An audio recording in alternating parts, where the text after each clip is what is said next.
Welcome to this series of class 9 solve important questions. ये class 9 की solve important question series की video है। Complete series इस channel के ऊपर अपलोड की जा रही है और आज की वीडियो के अंदर आपको क्लास 9 के चैप्टर नंबर 5 के सॉल्व इम्पॉर्टेंट क्वेश्चंस करवाए जा रहे हैं आपके एग्जाम्स की प्रिपरेशन के लिए। तो शुरू करते हैं आज की इस वीडियो को। सबसे पहले है what is a computer virus, give examples. एक कंप्यूटर वायरस क्या है और इसकी एग्जांपल्स दें। सो कंप्यूटर वायरस की अगर हम बात करें, so a computer virus is a malicious software that damages और डिलीट्स डेटा। कंप्यूटर वायरस भी सॉफ्टवेयर ही होता है, हम भी सॉफ्टवेयर चलाते हैं, इंस्टॉल करते हैं, लेकिन कंप्यूटर वायरस भी एक तरह का सॉफ्टवेयर ही है। लेकिन ये करता क्या है, ये कोई फ़ायदा नहीं देता है, इससे कोई ख़ास टास्क परफॉर्म नहीं होता, बल्कि ये डैमेज करता है, ये डिलीट कर देता है डेटा को। अगर कोई सॉफ्टवेयर है इंस्टॉल हुआ हुआ, या तो इसको ये डिलीट कर देगा वायरस, या फिर ये भी करेगा कि डैमेज करेगा वो सॉफ्टवेयर, जो है वो सही तरह चल नहीं सकेगा, एरर आएगा।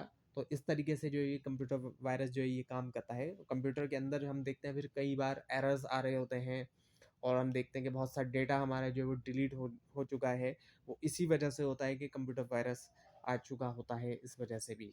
और अगर एग्जाम्पल लें तो इसकी बहुत सारी एग्जाम्पल हैं, जैसे कि ट्रोजन है, वॉर्म है और स्पाईवेयर वगैरह है। अब ये कि व्हाट इज़ साइबर क्राइम। अब साइबर क्राइम क्या है?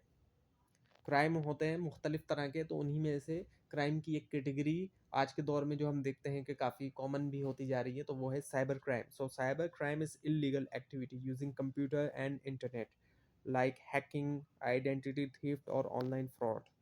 सो साइबर क्राइम क्या है? इल्लीगल एक्टिविटी, ऐसी इल्लीगल एक्टिविटी जिसमें कंप्यूटर का इस्तेमाल किया गया है, और इसके अलावा कंप्यूटर के साथ साथ कोई और दूसरी कंप्यूटिंग डिवाइस का भी इस्तेमाल किया जा सकता है। आज के दौर में तो और भी दूसरी कंप्यूटिंग डिवाइसेस हम देखते हैं जो इतनी पावरफुल हैं कंप्यूटर की तरह। इसके अलावा इंटरनेट का भी इस्तेमाल किया जाता है, और इसके ज़रिए क्या किया जाता है, हैकिंग इसमें आ जाती है। सबसे कॉमन जो साइबर क्राइम में हम चीज़ देखते हैं वो हैकिंग हमें दिखाई देती है। हैकिंग के अलावा आइडेंटिटी थेफ्ट हमें दिखाई देता है, और इसके अलावा ऑनलाइन फ्रॉड भी अब हमें देखने में आ रहे हैं। स्पेशली जो ऑनलाइन ख़रीदो फ़रोख्त हो रही है चीज़ों की, तो उसमें ऑनलाइन फ्रॉड भी हमें अब देखने में मिलते हैं। तो ये तमाम चीज़ें जो है वो साइबर क्राइम के अंदर आ जाती है। इसके अलावा और भी बहुत सी चीज़ें इसमें आ सकती हैं, ऐसी तमाम चीज़ें जो कंप्यूटर और इंटरनेट के ज़रिए की जाएँ। अब है कि define software piracy. Software piracy की यानी कि डेफिनेशन उसको डिफाइन किया जाए। सो सॉफ्टवेयर पायरेसी इज कॉपिंग और यूजिंग सॉफ्टवेयर विदाउट परमिशन और लाइसेंस। सॉफ्टवेयर पायरेसी क्या है कि कॉपी किया जाए किसी सॉफ्टवेयर को, या इस्तेमाल किया जाए किसी सॉफ्टवेयर को बगैर परमिशन के या बगैर लाइसेंस के। जो उसका बनाने वाला है या जिसके पास राइट्स हैं उस सॉफ्टवेयर के, उसकी इजाज़त के बगैर या तो उसको इस्तेमाल करना या उसको कॉपी करना, इसको हम कहते हैं सॉफ्टवेयर पायरेसी। या फिर लाइसेंस के बगैर इस्तेमाल, या तो डायरेक्ट परमिशन ली गई है या फिर उसका लाइसेंस लिया गया है, तो उन उसके बगैर इसको हम सॉफ्टवेयर पायरेसी कहते हैं। अब इसकी एक ये भी चीज़ है कि एक शख्स ने अगर एक सॉफ्टवेयर ख़रीद लिया है, उसको अगर इस्तेमाल करने की परमिशन अगर मिल भी गई है, तो इसका ये भी मतलब नहीं होता कि वो उस सॉफ्टवेयर की कॉपी करके उसको सेल करना शुरू कर दे आगे। अगर उसने एक सॉफ्टवेयर ख़रीदा भी है अपने इस्तेमाल के लिए, तो इसका भी ये भी मतलब नहीं है कि वो आगे उसको कॉपी करके बेचना शुरू कर दे, ये भी मतलब नहीं होता। उसको सिर्फ़ उतनी ही जितनी परमिशन उसको दी गई है, वो उतना ही उसको इस्तेमाल करेगा। हाँ, अगर उसको सेल करने की परमिशन दे दी गई है, तब वो कर सकता है। तो ये भी पायरेसी में ही आएगा कि एक शख्स ने सॉफ्टवेयर खरीद तो लिया, अपने इस्तेमाल के लिए खरीदा है, लेकिन वो उसको आगे कॉपी करके बेचना शुरू कर दे, तो ये भी पायरेसी में आ जाता है। नाउ द लॉन्ग क्वेश्चन की हम बात करें तो उसमें कुछ इस तरीके का क्वेश्चन आ सकता है कि explain data encryption.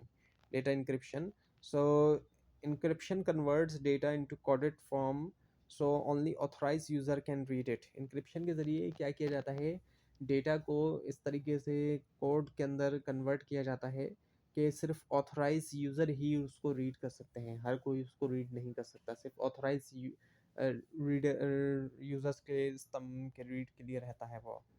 And it protects data from hackers and thieves by using keys and algorithm to secure information.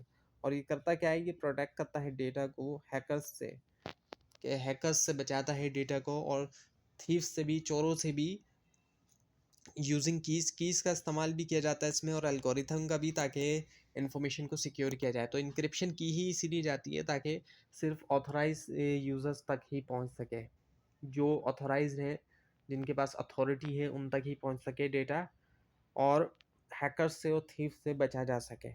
और एल्गोरिथम के ज़रिए सिक्योर भी किया जाता है, बचाया जाता है इन्फॉर्मेशन को। तो ये थी आज की वीडियो। आपको इस बारे में कोई क्वेश्चन है, खासतौर पर इसमें कोई मिस्टेक दिखाई दे, ज़रूर हाईलाइट कीजिए। और इस पूरी सीरीज़ को देखने के लिए और एग्जाम्स की प्रिपरेशन के लिए इस चैनल को सब्सक्राइब कीजिए, बेल आइकन के ऊपर क्लिक कीजिए। Thanks for watching this video and best of luck.